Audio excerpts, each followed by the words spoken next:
Well, we have one of the Have things. you read any of that stuff? I know about the theorizing, and Yeah. it's certainly the case that people have been using psychedelic experiences for we don't know how long. Right. Hundreds of thousands of years, no doubt. And they've had a profound cultural consequence.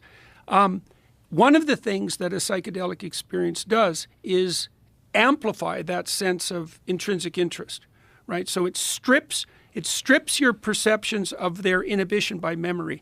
That's a good way of thinking about it. So that you see what's there instead of your habits of perception. And so it's a way of amplifying, you could think of it as a way of amplifying what's represented in the biblical corpus as a calling.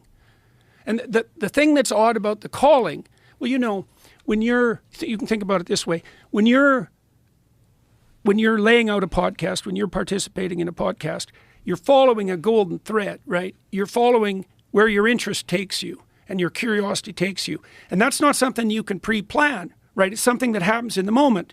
So imagine that you're focused on your goal of having the most interesting conversation possible and communicating what's derived to the broadest number of people. So that's the overarching goal.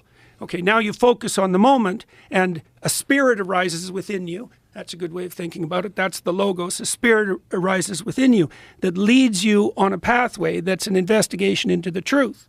That's part of that calling. The psychedelic chemicals, they heighten that. They heighten the manifestation of the underlying mystery. That's another way of thinking about it. They do that neurochemically.